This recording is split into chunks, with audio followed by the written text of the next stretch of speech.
قرآن مجید میں اللہ تعالیٰ فرماتے ہیں کلوا واشربوا ولا تسرفوا انہ لا يحب المسرفین، الاعراف 31۔ کھاؤ پیو لیکن اسراف نہ کرو کیونکہ اللہ اسراف کرنے والوں کو پسند نہیں کرتا۔ نبی صلی اللہ علیہ وسلم نے فرمایا کھاؤ اور پیو اور پہنو اور صدقہ کرو لیکن اسراف نہ کرو اور تکبر نہ کرو، یعنی کھانے پہ بھی فخر نہ کرو اور اسی طرح لباس پر بھی نہیں، کیونکہ کھانا پینا لباس یہ چیزیں ہیں جن کی وجہ سے لوگ اپنے آپ کو دوسروں سے بڑا سمجھنے لگتے ہیں، اگر کسی کو یہ نعمت دوسروں کے مقابلے میں زیادہ ملی ہو۔ کھانے پینے میں سادگی۔ حضرت انس فرماتے ہیں میں نہیں جانتا کہ نبی صلی اللہ علیہ وسلم نے کبھی پتلی روٹی دیکھی ہو، چپاتی، یہاں تک کہ آپ اللہ سے جا ملے، اور نہ آپ نے کبھی مسلم بھنی ہوئی بکری دیکھی کہ پوری کی پوری بکری ایک ہی طرح تیار کر دی جائے کھانے کے لیے۔ حضرت عائشہ فرماتی ہیں کہ نبی صلی اللہ علیہ وسلم کے گھرانے نے اگر کبھی ایک دن میں 2 مرتبہ کھانا کھایا تو ضرور اس میں ایک وقت صرف کھجوریں ہوتی تھی، یعنی 2 وقت پراپر میل نہیں ہوتا تھا، میل ایک ہی اور اس کے ساتھ باقی کوئی بھی را چیز۔ ہمارا 3 وقت کا کھانا تو وہاں 1 وقت کا کھانا۔ ایک اور حدیث میں آتا ہے، صحیح بخاری کی روایت ہے، آل محمد صلی اللہ علیہ وسلم کبھی پے در پے 3 دن تک سالن کے ساتھ گیہوں کی روٹی نہیں کھا سکے، یعنی 3 consecutive days ایسا کھانا نہیں ملا، یہاں تک کہ آپ اللہ سے جا ملے۔ اسی طرح یہ ہے کہ جسمانی ضرورت مثلاً قد کاٹ، عمر، کام کاج کی نوعیت کے اعتبار سے بھی غذا کا تعین کرنا چاہیے اور اس کی مقدار کا بھی۔ اسی طرح سادہ اور متوازن غذا زیادہ بہتر ہے۔ کھانا بھوک لگنے پر ہی کھانا چاہیے، اور کچھ بھوک ابھی رہتی ہو تو کھانا چھوڑ دینا چاہیے۔ کچھ غذائیں جن کا ذکر قرآن مجید میں ہے، سب سے پہلے کھجور۔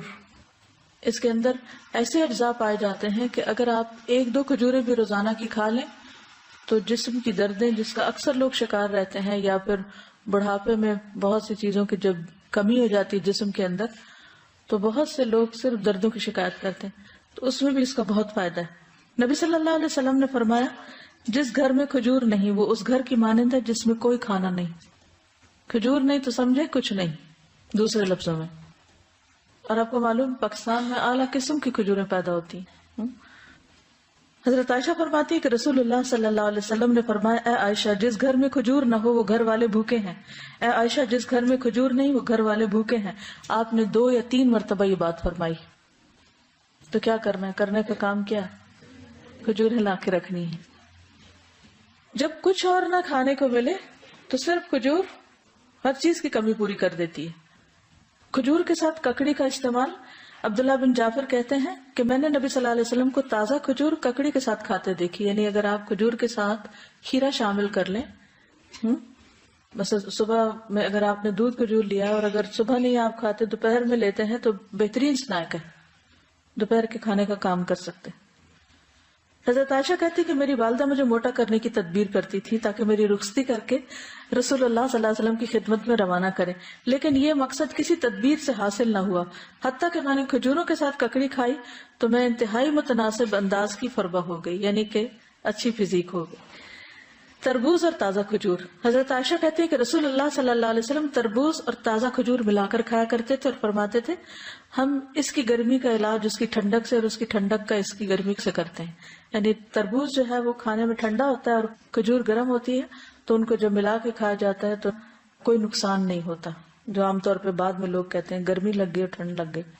ایک صحابی سے مروی ہے کہ نبی صلی اللہ علیہ وسلم نے کچی اور پکی کھجور اور کشمش اور کھجور سے منع فرمایا، ان کو جمع نہیں کرنا چاہیے کیونکہ کشمش جو ہوتی ہے وہ بھی گرم ہوتی، اور اگر کھجور کھائیں تو ان 2 چیزوں کو ملائے نہیں، یعنی اگر آپ کو کھانا بنا رہے ہیں کچھ، کیونکہ ہمارے یہاں بعض ریسیپیز ایسی ہوتی ہے کہ اس میں دنیا بھر کی چیزیں اکٹھی کر دی جاتی ہیں تو بعض اوقات تو صحت کے لیے نقصان دہ ہوتی ہیں۔ دوسری چیز ہے انار۔ حضرت علی فرماتے ہیں کہ انار کو اندر والے چھلکے سمیت کھایا کرو کیونکہ یہ معدے کی بیماریوں کا علاج ہے۔ ہم عام طور پہ صرف اس کا پھل نکال کے کھا لیتے اور باقی سب چیزیں ویسٹ کر دیتے ہیں، تو اندر کا چھلکا کون سا ہوتا ہے؟ وہ وائٹ اسٹف جس کے اندر دانے لگے ہوتے ہیں۔ انار بھی جنت کا پھل ہے اور اس میں بھی بہت سارے فائدے ہیں۔ زیتون۔ قرآن مجید میں اللہ تعالیٰ نے انجیر اور زیتون کی قسم کھائی، والتین والزیتون۔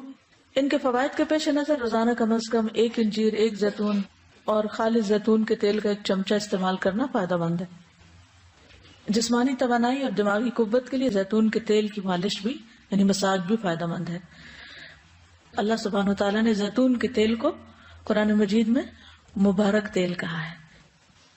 حدیث میں آتا ہے کلوا الزیت وادہنوا بہ فانہ من شجرۃ مبارکہ، نبی صلی اللہ علیہ وسلم نے فرمایا زیتون کا تیل کھاؤ اور لگاؤ، یہ ایک مبارک درخت سے نکالا گیا ہے، یعنی درخت مبارک ہے جس سے نکلا وہ تیل بھی کیا ہوگا؟ فإنها من شجرۃ مبارکۃ۔ ایک اور روایت میں آتا ہے زیتون کا تیل سالن کے طور پر استعمال کرو، یعنی روٹی کا ٹکڑا زیتون میں ڈبو کے کھا لو اور اسے سر اور بدن میں لگاؤ، یہ مبارک درخت سے حاصل ہوتا ہے۔ حضرت عائشہ فرماتی ہے کہ رسول اللہ صلی اللہ علیہ وسلم وفات پا گئے اور آپ نے ایک دن میں 2 مرتبہ روٹی اور زیتون کا تیل سیر ہو کر نہیں کھائے، یعنی 2 بار میل نہیں لیا آپ نے، 1 میل ہوتا تھا آپ کا، اور ہر وقت وہ گھی میں لگا ہوا نہیں ہوتا تھا۔ پیلو کے درخت کا پھل، جابر بن عبداللہ کہتے ہیں کہ ہم رسول اللہ صلی اللہ علیہ وسلم کے ساتھ مر الزہران کے مقام پر تھے، ہم پیلو توڑ رہے تھے، آپ نے فرمایا جو خوب کالا ہو وہ توڑو کیونکہ وہ زیادہ لذیذ ہوتا ہے، یعنی یہ بھی کھانے کی چیز ہے۔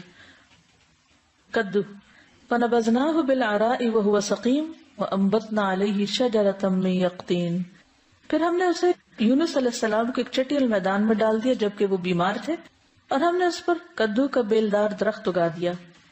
انس بن مالک کہتے ہیں کہ ایک درزی نے رسول اللہ صلی اللہ علیہ وسلم کو کھانے پر بلایا، وہ کہتے ہیں کہ میں خود بھی اس دعوت میں آپ کے ساتھ گیا، اس درزی نے روٹی اور شوربہ جس میں کدو اور سوکھا گوشت تھا رسول اللہ صلی اللہ علیہ وسلم کے سامنے پیش کیا، میں نے دیکھا کہ نبی صلی اللہ علیہ وسلم کدو کے قتلے پیالے میں تلاش کر رہے تھے، یعنی گوشت بھی تھا اور کدو بھی، تو آپ گوشت کی بجائے کدو اٹھا اٹھا کے کھا رہے تھے۔ اس دن سے میں بھی برابر کدو پسند کرتا ہوں۔ حضرت یونس علیہ السلام کی بیماری کے علاج کے طور پر کدو کی بیل اگائی گئی تھی، جس سے ان کے جسم پر جو بھی مچھلی کے اسٹمک میں جانے کی وجہ سے جو ایسیڈک مادہ تھا وہ لگنے سے زخم وغیرہ ہوئے ہوں گے، ان کا علاج اس سے ہوا۔ انس کہتے ہیں کہ اس کے بعد جو کھانا میرے لیے تیار کیا گیا اور جتنا مجھ سے ہو سکا میں نے اس میں کدو کو ضرور شامل کر لیا۔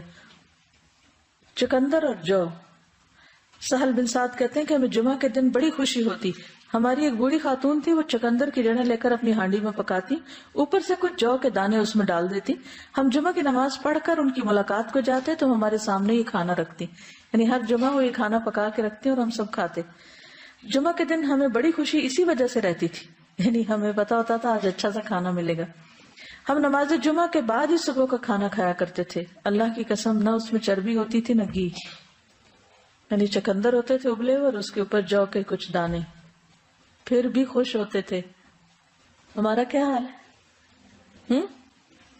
کہتے اللہ کی قسم نہ چربی ہوتی تھی نہ گھی۔